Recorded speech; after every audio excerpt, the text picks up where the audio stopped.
And that's why I believe in you, because that is the greatest purpose. It's to love. Honest. It sounds corny, whatever you want to say. I don't care.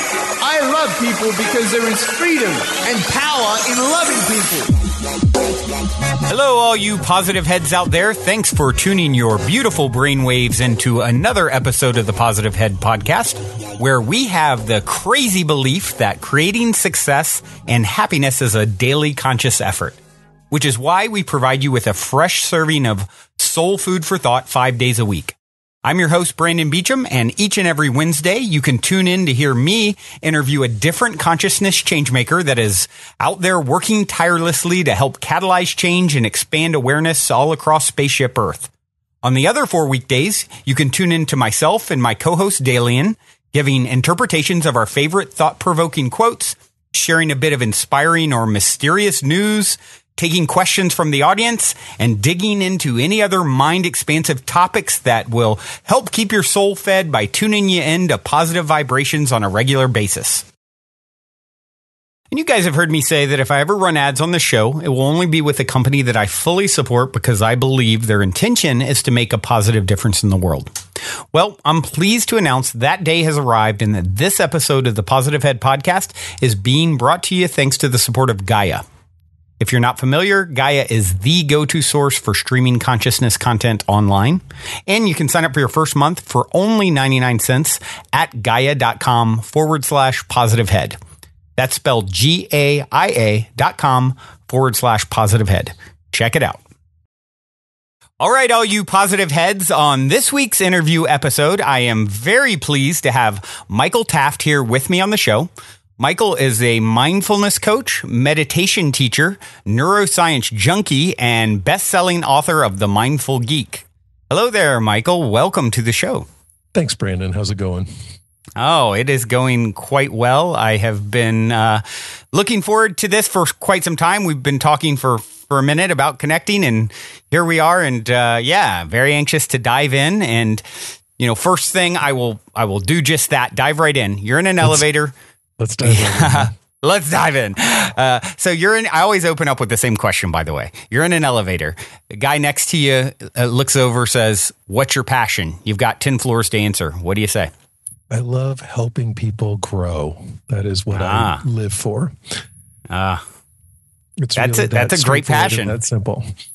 I think you reach a point where you realize that is the ultimate, most rewarding thing to do. For me, if just getting any sort of positive feedback from, this labor of love that is this show, it like fuels me for days if I get an email or a review or something. So yes, no wonder we're connecting. That's right. Exactly. For example, I wrote the book, The Mindful Geek, and I have a publishing background, and I wanted it to be good, and I wanted to sell books and all that. And I love writing too. So it felt good to write it. But the best thing is to read the reviews on Amazon, or when someone sends me an email, or anywhere in person, when someone just says, "Hey, I really got something out of that book." That's it for me. I'm like, wow, okay, I did something good, and somebody, grew today because of a thing I did. It makes me feel great. And you never know where that's going to go. What that sort of butterfly effect will be by just helping someone. If you are putting out some work that is, with the aim of helping someone in some way, and it achieves that. And even if it's one person, sometimes it's so easy to get caught up, in the podcasting world or any sort of, how many books did I sell? How many downloads did I get? How many? And it's really, not about that. Once you really, I get any positive feedback. Hey, anything beyond that, and even the joy that I get from doing it is all gravy, right? It's all icing on the cake. That's right. And it's not always about the number of people. It's whether it's the right people. So, there's people who are just ready to hear what you are talking about, and it lights them up. Yeah. Yeah. Well, speaking of people ready to hear what you're talking about, let's see. Let's dig right in. Well, for one thing that I just want to point out to the listeners, and, I've had meditation as a topic of conversation, probably, a handful of times, 3 or 4 times as interviews over the last, little over a year that I've been doing the show. And one thing that I noticed that is, of course, I'm noticing right away talking to you, Michael, for the first time, other than, over email prior to this and online chat, is the calmness that as someone who's a little bit spazzy, so to speak, a little bit hyper. Anyone who has dedicated their life to meditation and has really dove in at a level I know beyond what I have. And I'm always so impressed by just the feeling that I get connecting. I mean, instantly talking to you, there's like this deep, peaceful, calm, serene energy. And I really just want to learn more about that and how you get there.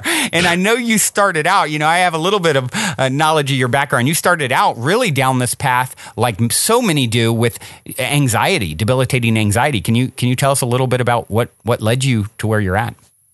Yeah, I was a kid in Michigan and in the 70s and just had in high school and had terrible anxiety.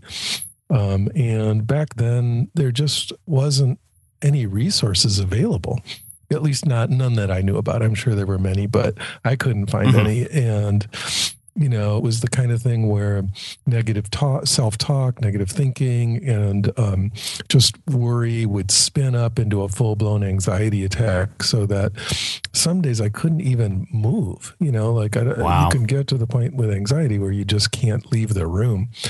And panic attacks.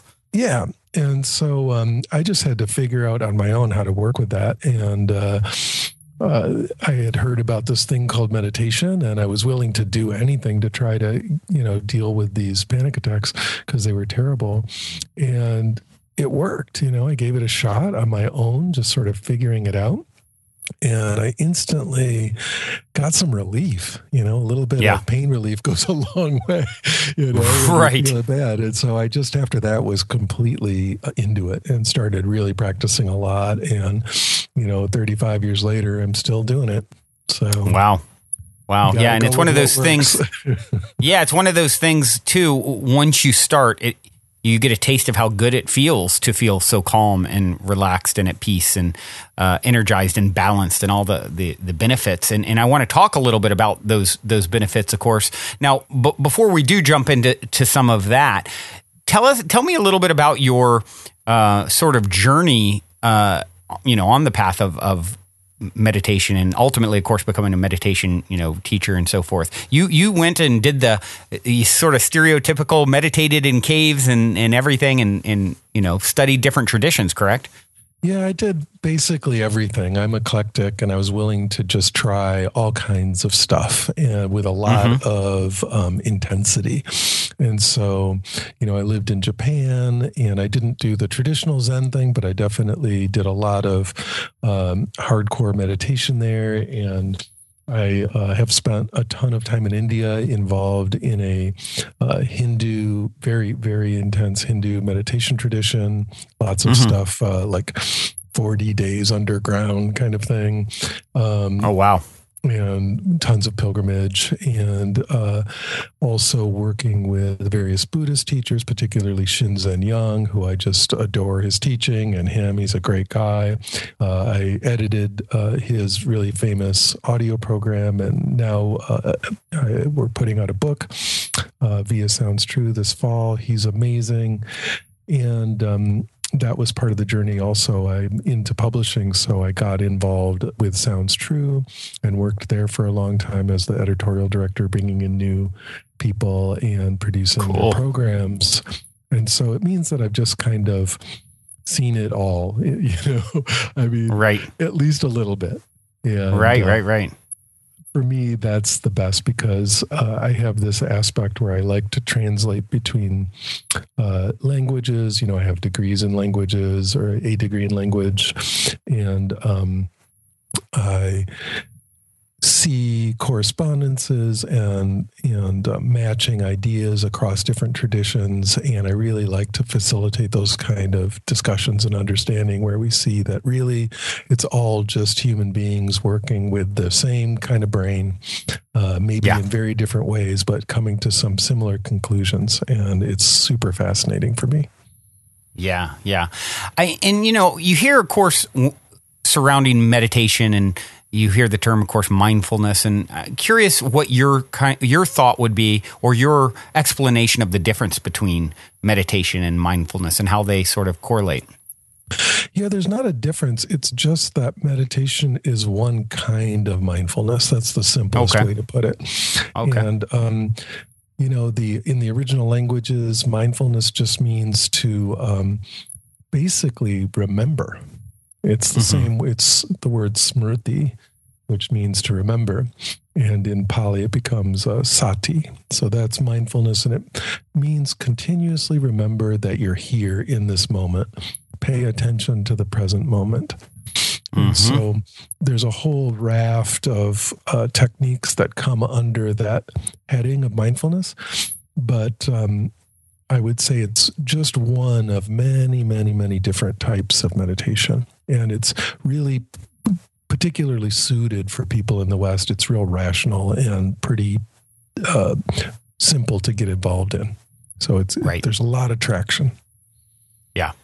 Yeah. Well, of course, now, you go back many years ago, and of course it's thought of as the hippie in a cave kind of thing. And in recent years, it's like become such a... Yeah, me too. I happen to be kind of one of them now. And no, I haven't made it to the cave yet, but hey, give me time. No, there's one of the things that I think is really fascinating now is how, and I always talk about this because meditation has always kind of traditionally been lumped into this sort of spiritual category. But what seems to be happening so much in our world today that I absolutely love is how science and spirituality are sort of merging, right? And sort of scratching each other's back and supporting each other, so to speak. So you entered a phase where you really started researching all the science as well, and you're very sort of knowledgeable on those sorts of benefits and perspectives. Correct? Yeah, I wouldn't, obviously I'm not a neuroscientist and I wouldn't claim to be, but I have read a lot in that realm, particularly the studies around meditation. And a lot of the big neuroscientists in the meditation field I know and talk to and stuff. So it's very fascinating, and it's really, in a way, makes sense, but in another way, amazing how much science has backed up a lot of the claims of meditation. Yeah, I just saw an article literally within the last 3 days or so talking about a study where they took meditators, looked at them, basically determined they were, essentially reversing aging or stopping aging compared to the non-meditators. It was like 7 years or something. I should have really pulled it up and reread it again before talking to you, because I could give you the specifics of it. But I thought that was really a fascinating one that I hadn't heard before. It just seems like there's, every day there's something new coming out about, here's a new benefit. Oh, here's a new benefit, surrounding meditation. Yeah, and that's, in a way, one of the strangest things is that the benefits, when you try to talk about them, there's so many different ones that it's hard for people to get a bead on it. And part of the reason is that there's a lot of different practices. But I haven't read the one you're talking about, but it makes sense that if you're reducing stress, you're going to age less quickly because stress is so damaging. Yeah. Absolutely.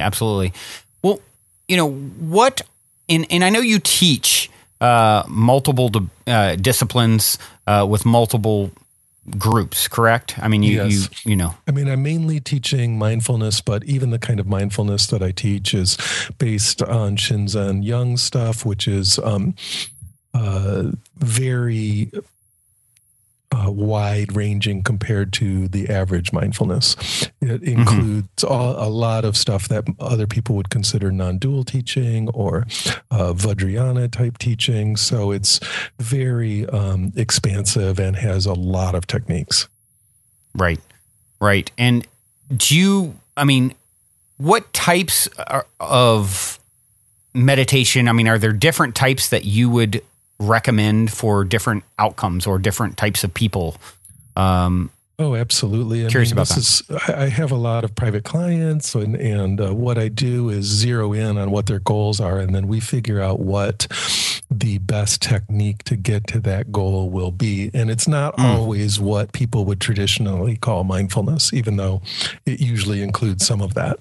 But it just depends on what you want. So some people really want to be more productive at work. And in that case, we're going to focus, and I'm just talking broadly here. It would depend on the individual, but, we're going to focus on concentration type stuff and helping them to work with emotional disturbance type stuff so that they have a smoother and more kind of focused experience of their day. And it tends to make you highly productive because you're not getting all distracted with emotional, ups and downs. But if another person wanted to have let's say more connection with their partner, I would still go in through the emotional channel, but we'd work more on, concentrating on listening and feeling your feelings more intimately. And it's a strange thing about meditation, but if you teach someone to feel their own feelings more clearly and with more acceptance, it actually builds the part of your brain, the insula, that allows you to connect with other people's emotions better. So it's funny, but when you feel your own feelings better, you can feel other people's feelings better too. And so, and there's some really interesting studies about that we could go into, but I started out working with anxiety, as I said, and over the years, it turns out that working with emotions in meditation is kind of the leverage point for almost everybody. It's really interesting, really important to get good at handling your emotions. So, and then if someone wanted to, just to complete what we were talking about, if someone wanted to do some more, something more in the lines of like classical enlightenment type stuff, then we would really, I'd have to get in there and get real personal. But there's, the kind of traditional non-dual direction. There's deconstructing the ego kind of stuff. Wow. I love that direction. So, and one of my favorite things is to take someone who's had a long-term practice that feels like it's kind of like they're good at it, but it's plateaued. They haven't really had a big leap forward in a long time, and show them different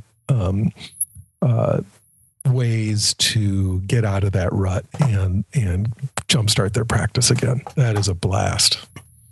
Right. Well, it leads me instantly, of course, my wheels are turning about my own practice or, how I could improve my practice. And there's certainly a lot of room for it. I've never been the most disciplined meditator. I found it to be somewhat challenging because turning my mind off, and of course, you've heard this a million times, turning the mind off is difficult for a lot of people. And, a lot of times for me, I'll end up sort of using it as a focused way to sort of visualization and drumming up emotions that I want to feel more fully, which, is really great, really positive emotions. But someone who, let's just say and I'm sure there's...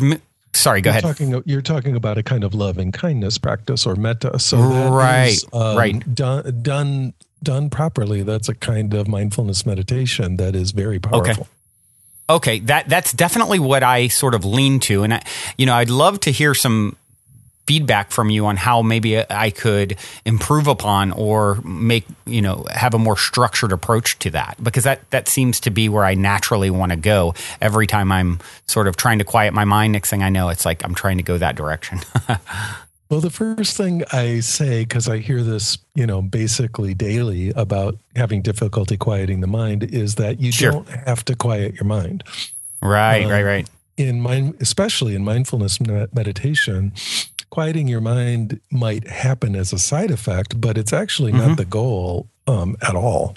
And having meditated for decades and decades, you can get a very quiet mind, but it's not like that easy right off the bat. And especially if you're busy in your life doing a lot of really mental stuff. Most of the traditional practices for quieting the mind involve spending a lot of time in silence in a retreat center where no one's even speaking. And under those conditions, your mind will be quiet. For people who are actively involved, you have businesses, you're a busy guy, you're doing a lot of stuff. I wouldn't expect you to be able to quiet your mind. What I'm always telling people is like, look, your heart beats and your stomach digests and your brain thinks. It's just what it does. And you've got that thing geared up all day. So one approach is the approach you're taking, which is to then use the momentum of your mind and just guide it in the direction of positive, uplifting, loving, compassionate thoughts, right? Then you're using that momentum of thinking in a healing, positive direction. Another thing that I teach people is how to disconnect from identification with the thinking so that it doesn't actually matter at all how much thought is going on in your head because you're just hearing it as a kind of sound and it's not you.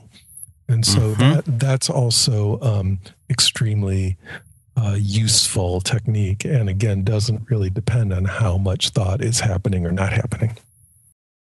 All right. Well, now seems like a good moment to take a quick minute to tell those of you who aren't familiar a bit about our sponsor, Gaia. I've been a big fan of Gaia for many years now, which is why they're the only content provider I've ever reached out to in regards to potentially supporting this podcast. So needless to say, I'm very excited they're now supporting the show. Gaia truly is my personal go-to source for streaming consciousness content on the web. They have an incredible 7,000 plus exclusive videos covering 5,000 years of wisdom.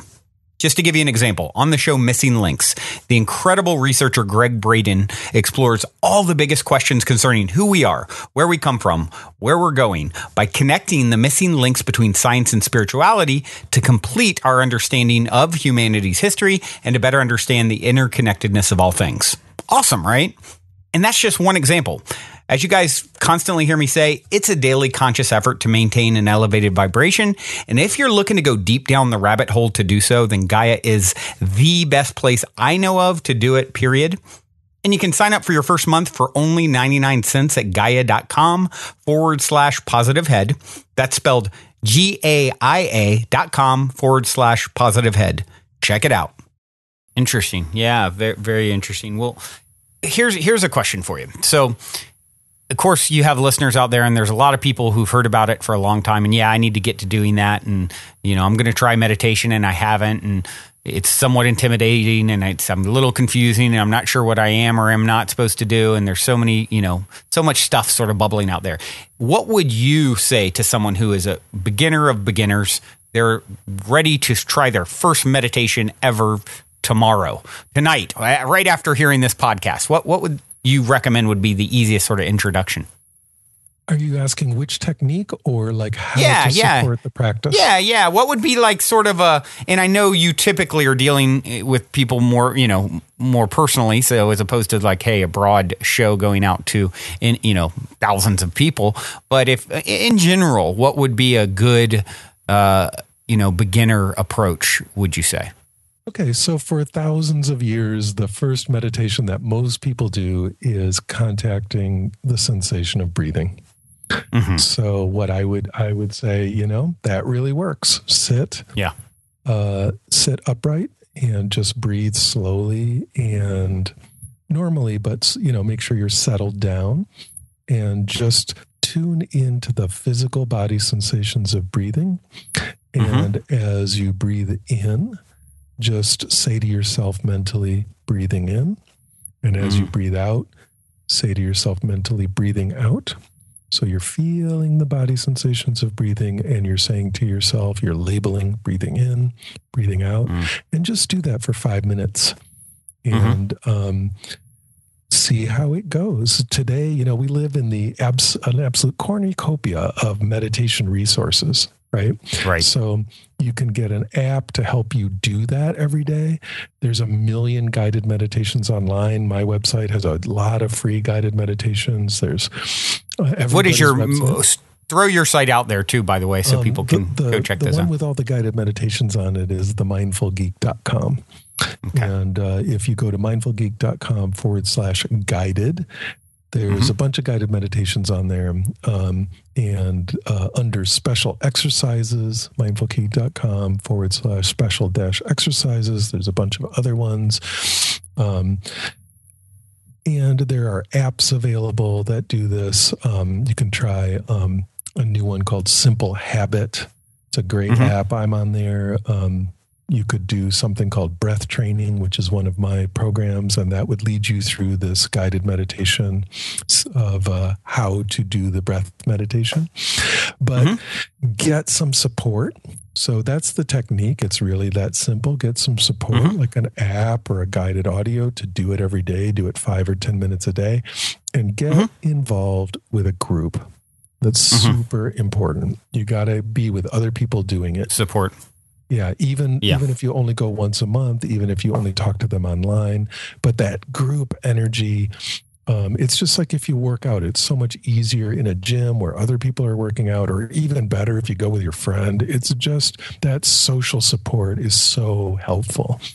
But it's never been easier. It's never been easier to get involved in meditation and get a good practice going.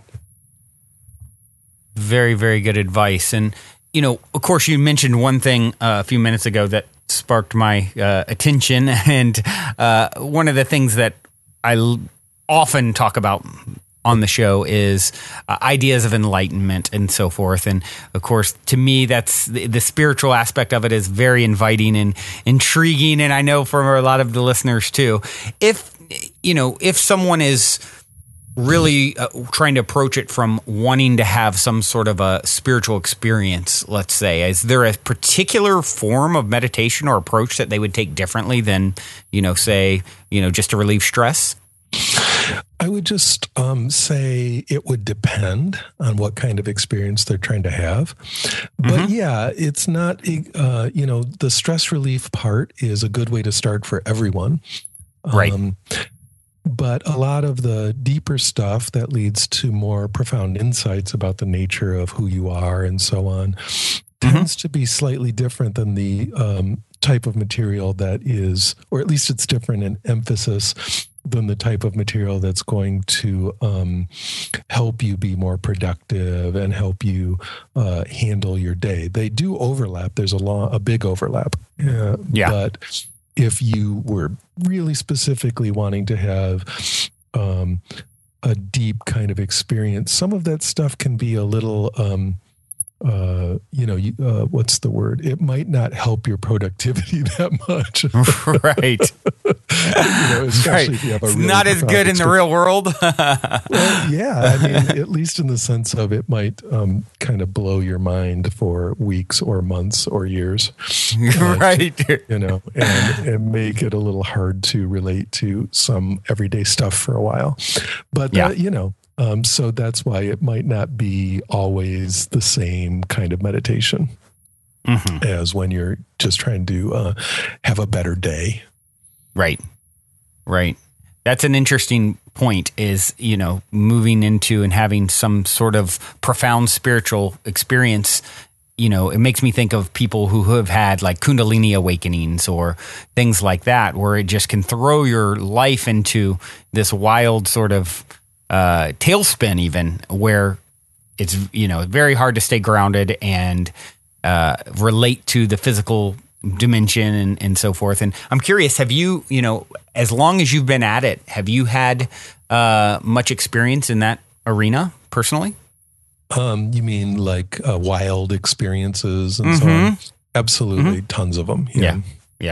And, interesting. Sometimes it just requires a little bit of integration, and sometimes it's fundamentally rearranges your relationship to your life. You may realize that, I don't know, that what the work you're doing or the life you're involved in is bullshit, and that you need to completely rethink or examine everything you're about. Yeah. That can take some time. Right. But it's certainly worth it.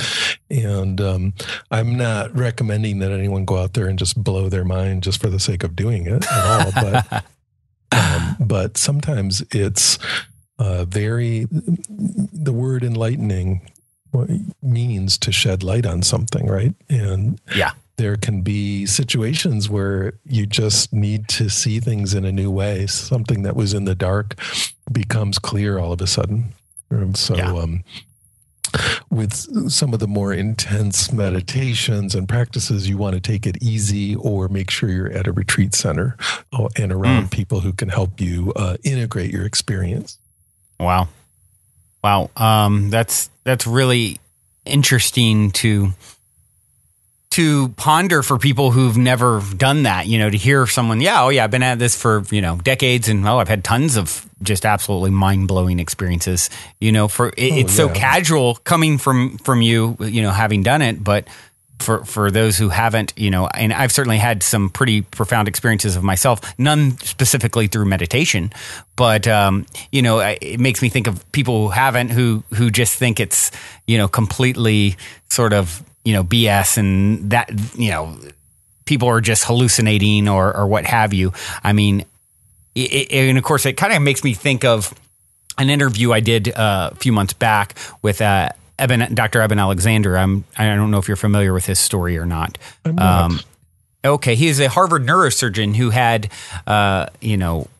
essentially contracted meningitis. His brain was destroyed, essentially, neocortex destroyed. The doctor said there's of heaven guy or whatever. Yes, that's him. That's him. Yeah. And, one of the things he came out, of course, going in, he wasn't really into any of this sort of way of thinking or believing there was much beyond, very science-based and he came back from his, experience on the other side. And one of the things he said, and I'm curious what your thoughts are on it, he really sees the brain as a filter for consciousness now, as opposed to where before he saw it as what produced consciousness. Has that been sort of your takeaway from some of your profound experience? I would never say it that way. No, okay. I understand why he says it that way. But the kind of confusing probably answer I would give is I resist all models like that. Another way to say it is sometimes it's interesting to see the brain as the seat of consciousness. Sometimes it's interesting to see it as a filter for consciousness. But much more interesting than any of that is to see that those models are just maps anyway. And some maps are good for finding a In-N-Out burger. Some maps are good for hiking trails. Some maps are good for finding a Pokemon. And, they're different maps for different things. But landing on one of them as being equivalent to the world is, to me, not the way to go. Interesting. So, that to me is more important, is to understand, hey, none of these maps are the real thing anyway. They're just interesting. And how is your map more useful to me? And what can I do with it? Very interesting perspective. So that leads me to my question. Would you even answer a question like, what is the ultimate map? What would Michael Taft say if he had to, the ultimate nature of reality is? What's going on here? Why are we here? Why are we here in the physical dimension, living this life? What's really going on? I mean, have you gotten any insight into that through your experiences meditating? Yeah, I mean, it's not that unheard of. We don't know where we came from. You don't know where you came from. I mean, we can say your mother and father, but really you just sort of, from your own subjective experience, not the objective external world, but from your own subjective experience, have no idea where you came from, and you have no idea where you're going to, and you don't even know what's going on right now, ever. Right? And nobody knows what's going on at all. Right. We have some understanding of the physical world, but we have no idea. Science can't tell us anything about ultimate reality, meaning, what underlies the physical world, if anything. Are we living in a simulation or not? Nobody knows. There are no answers. And everyone can have that understanding right now. You don't have to meditate for a long time to get to that place. But what you do have to learn is how to be comfortable with that and sit in that and have that be a positive experience of really soaking in the don't know and soaking in this vast, fulminating, intense, radiant, dark mystery.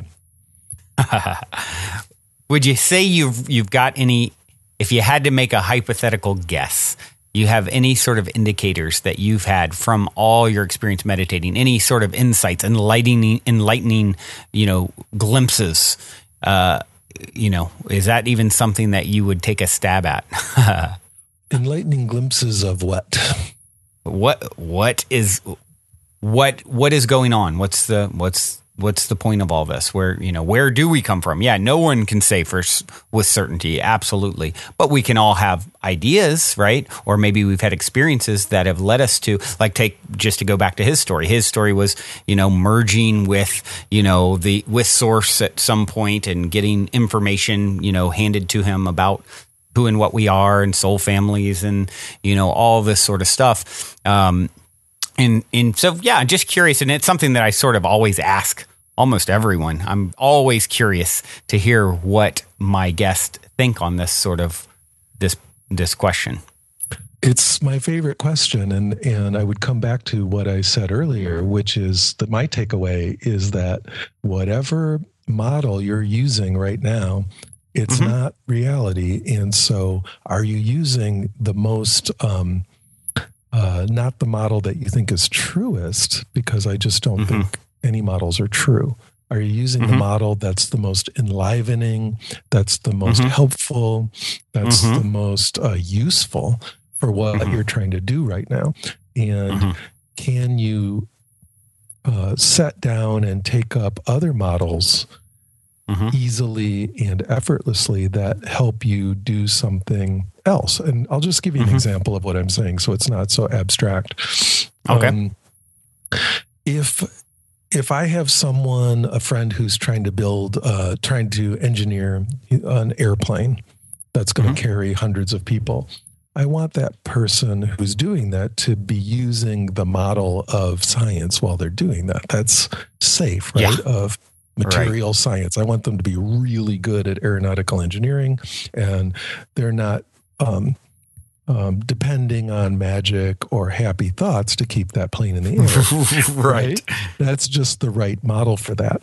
But then if that same person, that same aeronautical engineer, wants to go out with their friends and have a spiritual experience, let's say in the woods or whatever, that same model of science is just going to get in the way. It's not useful for that experience. But if they're, in my opinion, if they're stuck in the idea that, well, this is the one truth, then they're going to have trouble having a different kind of experience with their friends in the woods.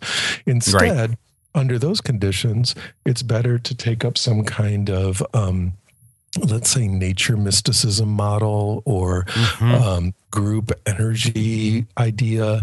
And I don't mean, I mean a different kind of energy, and go with that. And suddenly you're going to have a really great, connected, enlivening group experience with people. And so, and then then it's time to go eat dinner, and maybe you have a third model of how you want to deal with food and nutrition and all that. So you just want to be able to fit the model of reality to what you're trying to do. And but if what I see all day is people stuck believing one model, and it's really good for one or two things and really terrible for a lot of other things. And so they're in my opinion, not optimizing their existence, and instead kind of nailing their brain to one explanation of the world. And it's just not that useful, helpful. Interesting. Yeah, it sounds, I instantly think you've probably heard it too, the saying, there's a little bit of, untruth in everything. Anything that you ever say, there's untruth in it to some degree. Yeah, because to say it the other way, there's a little bit of truth in everything. And it's just a matter of fitting it to the right activity. Right. Yeah, I definitely see your perspective on it. And, and of course, I think that there is some ultimate truth, whether or not we can or cannot ever discern that, who's to say? But ultimately there's something behind. I mean, would you say that you believe in a higher, has your own experience meditating led you to any sort of connection with a higher source or higher self or, God type experience? Absolutely. But then at other times it's connected me with a different experience, and then other times with a different experience. And it just leads me to believe that you can't believe in anything. But everyone hears that as sort of a negative statement. But to me, it's incredibly positive. And open. Open. Yeah. And leading me to saying, hey, like what you're doing, like just talking to people and disseminating interesting ideas that enliven lives, that's a good thing to do, and you don't need some kind of mission from God to recognize that that's a cool thing to do. Yeah, totally. No, I hear you loud and clear. It makes total sense. I think it's a very healthy perspective. Yeah, I'm not saying there isn't some ultimate truth. I just don't know what it is. Right. Fair enough. Well, one thing that I bet you do know is a good story that you can share. I love getting a good story of synchronicity or serendipity or, sort of positive paranormal happening. And it seems like my guests typically have something juicy.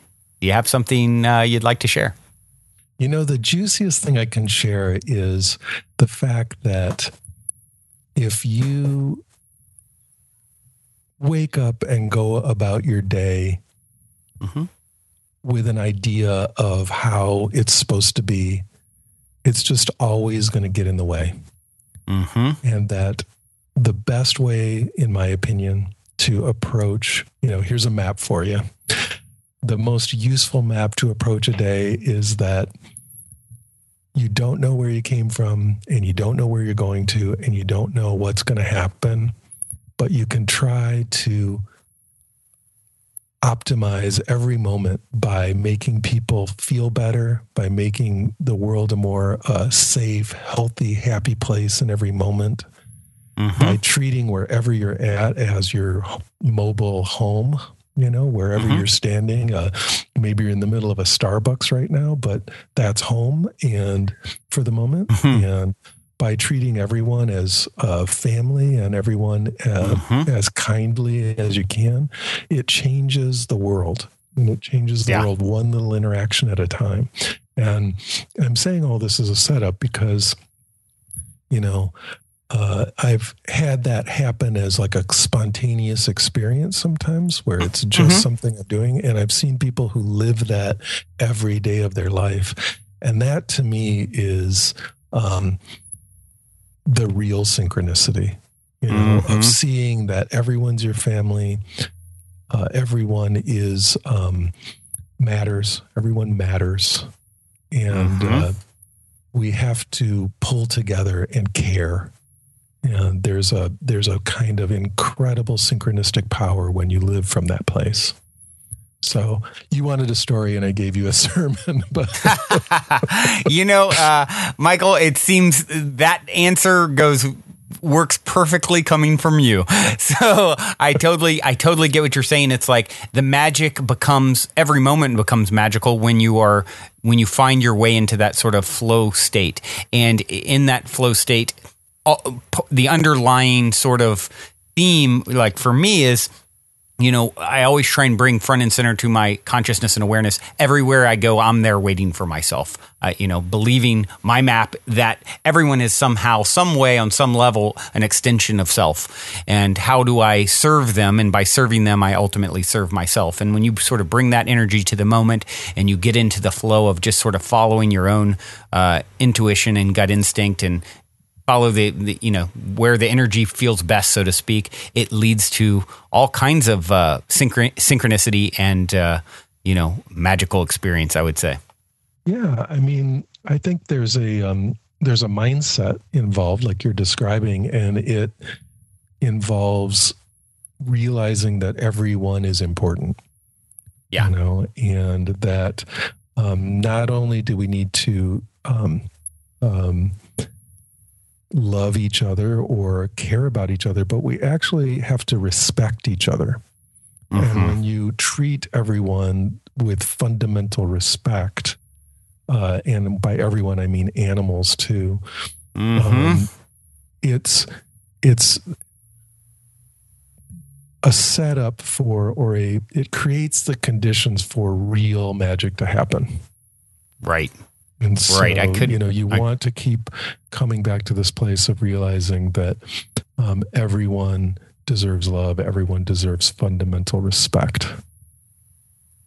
Yeah, I could not agree with that statement more. It certainly makes all the difference. And just think what a difference it would make in our world if more people could take that perspective on and really just approach everyone as, equally important, regardless of all the, judging the book by the cover stuff that goes on. And if that, sort of went away, that's really when we'd see some magic in the world.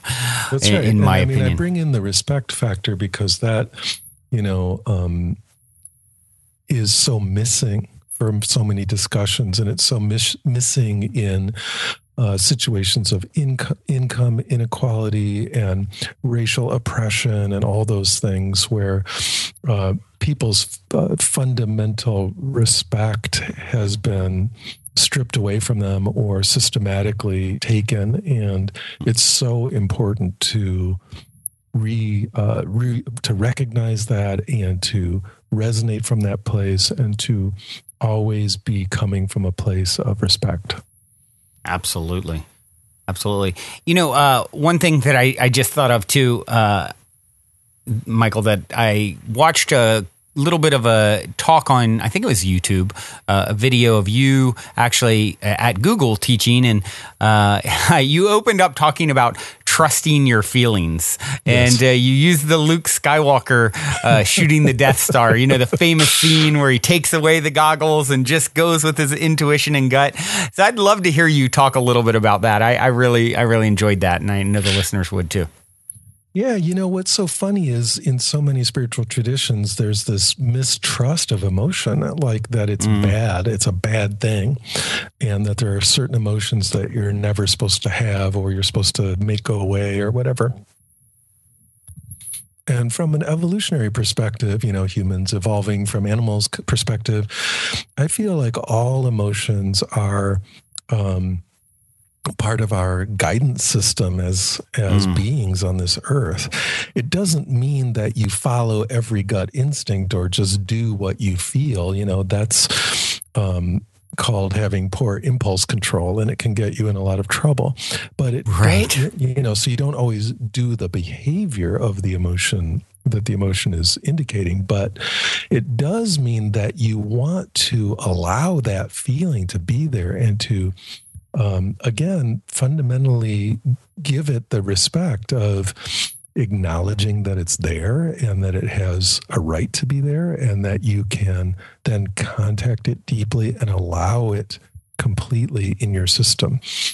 And when you work with it, with emotions that way, with no resistance, allowing them as a kind of energy that's moving through your system, but also not needing to act on them, you avoid a situation of repression or, manipulation or trying to control yourself, which tends to deaden people and make them real reactive towards certain emotions. And instead, it's very, very, very alivening. So there's this difference between suppressing a feeling and allowing them as energies in your body.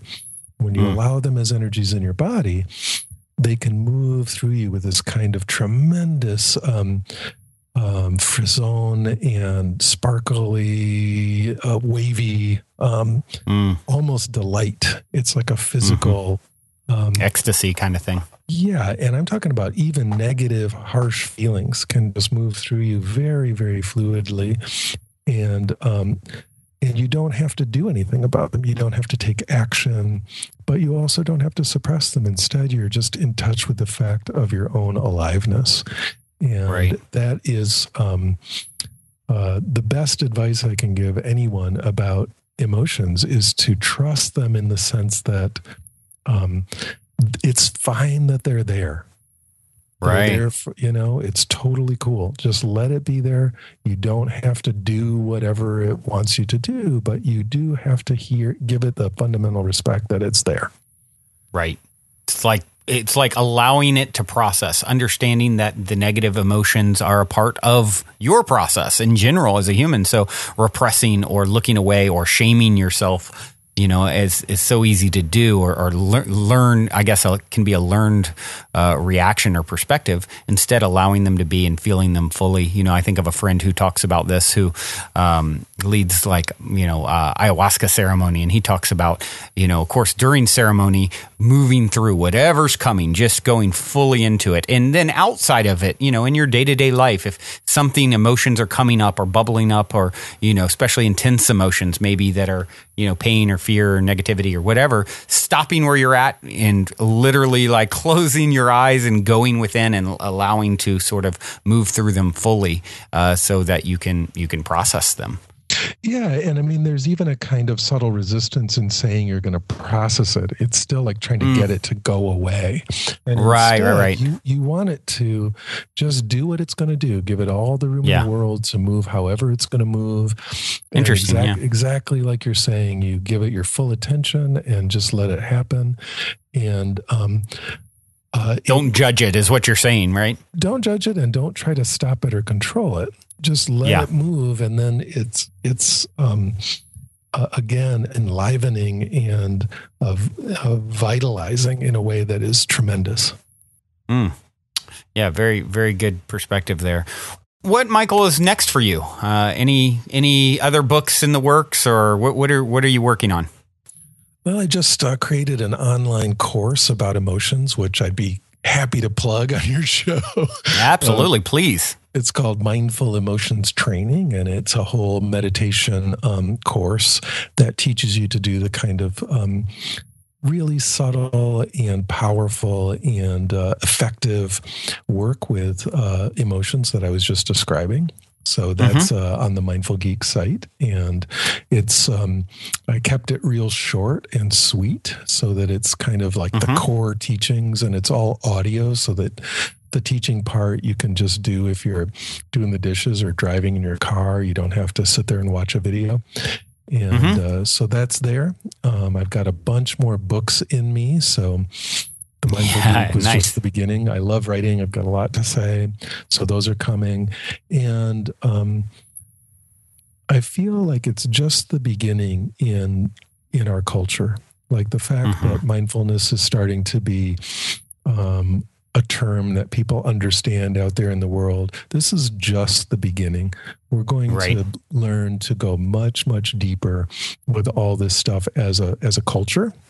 And I also feel that I feel that as a human race, we're actually going to improve these techniques through neuroscience and through sharing all the different techniques that different cultures have come up with.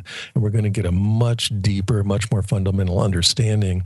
And I can't wait to be part of that unfolding as time goes on. To me, nothing is more interesting than helping people to just blossom. And I think that's what is happening here. Absolutely. Yeah. There definitely seems to be sort of a blossoming or flowering of this sort of thing all around. And it's very encouraging, and I would say none too late with with sort of the state of the planet. So it's a very interesting setup I think we've got right now, and it should be absolutely fascinating to watch unfold. So thank you so much for what you do and taking the time to come on and chat with us and share some of your wisdom. And if people want to connect with you, best way would be through Mindful Geek.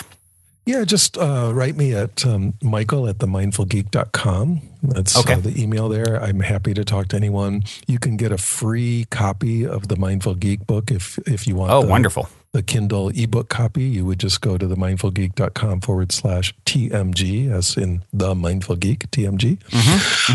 So you get a free copy there if you give me your email address. And those are two really easy ways. Excellent. Well, Michael, I've got one last question for you that I love to. I always have the same question opening and the same question closing. In 60 seconds or less, what is the meaning of life according to Michael Taft? The meaning of life, according to Michael Taft, today is to connect with my own deepest purpose and to allow all my energies to channel through the most powerful and optimized and heart-filled channels to making that come true for myself and in whatever way that helps other people as well. Beautiful, beautiful. Well, you've definitely done that here today. So thank you so much for taking the time. Once again, it's been a true pleasure and inspiration. So thank you, Michael. Well, thanks for having me on, Brandon. It's great to talk to you. And I really love what you're doing with your podcast. So keep it up. Thank you. I shall. Well, everyone, that concludes this week's interview episode. If you have enjoyed this positive download from our hearts and minds to yours, please take a minute, give us a rating or review on iTunes. Since iTunes is the holy grail of all things podcasting, your good reviews help us to reach more listeners. Also, we would be extremely appreciative if you would tell your friends and family about the show. Our sincere intent with the Positive Head podcast is to spread positivity to the world because we're selfish, quite honestly. I say that jokingly, but really only halfway joking. I'm referring to the good kind of selfish based on the knowing that we all get what we give in this life, because when we give, we're actually always giving to extensions of self, since we're all really one in the same consciousness, just in different bodies. So if you want to be a good selfish along with us by helping to spread the positivity, by all means, please proceed to shout about the Positive Head podcast from your rooftop. Otherwise, as you continue on your fabulous journey in this 3D reality, be sure to remember this. As long as you ain't dead, you're already positive ahead. Journey well, everyone, and thank you for being.